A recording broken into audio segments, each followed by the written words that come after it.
Good afternoon. I'd like to call to order the meeting of the Oklahoma City Water Utilities Trust. First order of business is to approve the minutes of the March 4th, 2014 meeting, and I'd recognize a motion to that effect. It's been moved and seconded. Any questions or comments? We'll vote. Approved. We have the consent docket. I'd move the consent docket, subject to individual consideration. It's been moved and seconded to approve the consent docket, subject to individual consideration. Are there any items that need individual consideration? Mr. Chairman, I have a question on item 3F, and this is has to do with a odor control facility we're installing at one of our waste treatment plants. And in general, how effective are those?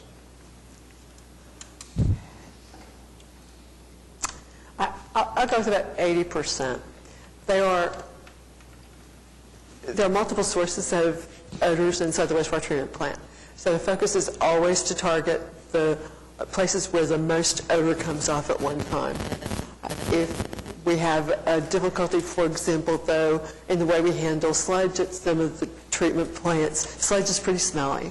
If it stacks up and we have not provided adequately for a removal of the sludge to its final destination, that can become an independent odor source. So on 80%, some of it has to do with operations. Some of it is invasive odors that are difficult to capture if a valve opens up or a pump,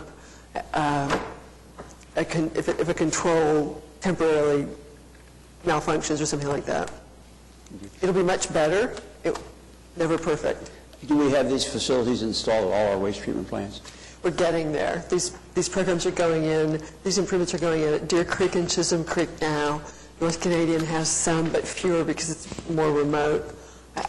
We also use a certain amount of chemical treatment on the pipelines to help reduce the odors that reach the plant. Thank you, Mr. Chairman. Are there any other questions? I wanted to mention that item A under the consent docket is a report about our largest sewer, the 96-inch sanitary sewer interceptor that runs, in this case, from Reno and Eastern to the North Canadian wastewater treatment plant. It carries the majority of all the wastewater collected in Oklahoma City for treatment. The pipeline turns out to be in exceptionally good shape. It was inspected for possible decay because of odor corrosion issues. We've got some manholes to repair, but overall we're looking at $800,000 to $1 million in expenses for what is a very valuable asset. We're really excited about that. And So that line is 30, 35 years old? And the liner that was installed is holding very well. And those liners have been an issue in wastewater utilities, not this particular brand, but some of them across the country. So we're very pleased about that. And then we're renewing the PCAA, the Putnam City Athletic Association lease for 12 acres at the southeast corner of Britain and the Hefner Parkway for another 5 years. It's a very long-term relationship. Pleased to see it continuing. Any other questions, comments? We do have a motion for the consent docket to be approved. We'll vote. Approved. We have one item on the concurrence docket. Is there a motion to approve the concurrence docket? The item? It's been moved. Is there a second? Second. Moved and seconded. Any questions? Seeing none, we'll vote. Approved. I move we strike item 5. It's been moved. Is there a second? Second. Moved and seconded. We'll vote. Approved. Are there any items from the trustees? Just a question, Mr. Chairman, on the payments that the trust has made. There's several to an entity called Archer Western Construction Company. What project are they working on? That's the Chisholm Creek plant.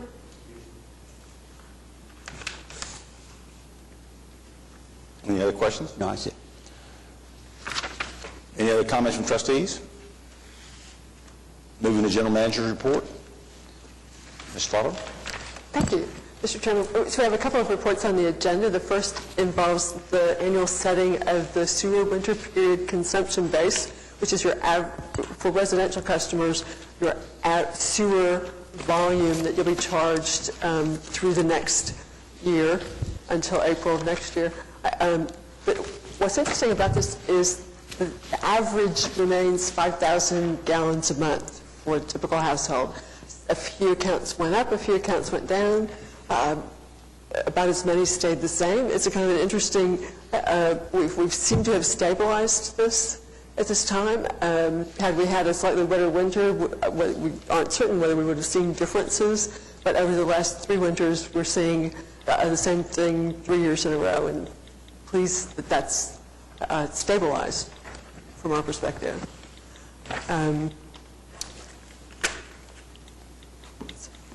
So that's working and good.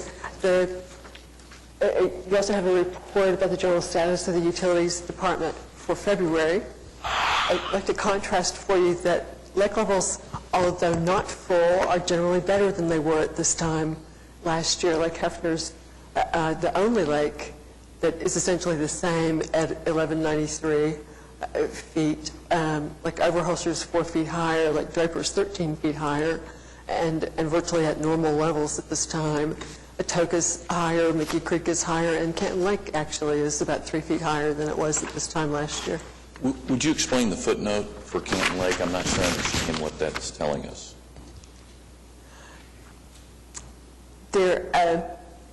As I get into the details, they're explaining that,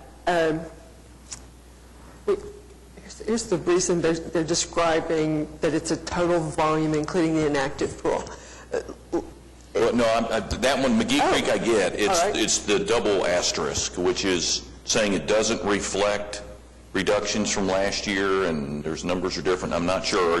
Are the 2013 numbers showing the reduction we took early last year or not? The Oklahoma Water Resources Board calculates volumes stored in lakes periodically.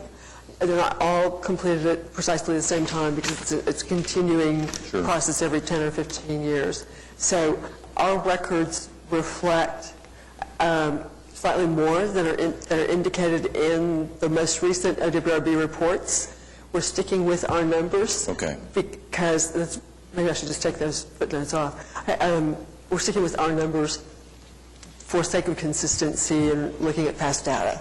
Okay. Is there much of a variance between our numbers and OWRB's?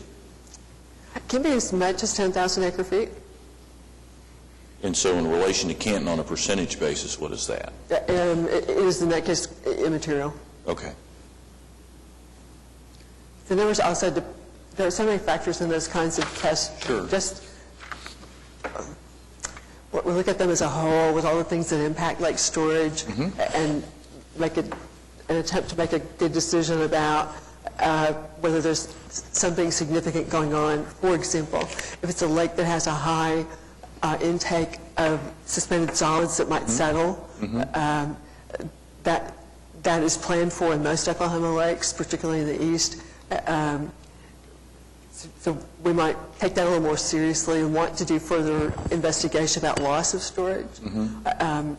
In this case, we're not seeing a material change that's unexpected one way or the other. Okay, so we are making progress in Canton anyway, seeing some slow, positive return to norm.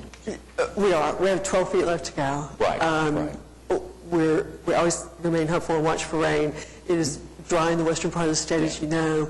The current forecast is not good for the next few months. Right. Thank you. If there are no other questions, are there any citizens to be heard? Seeing none, we are adjourned.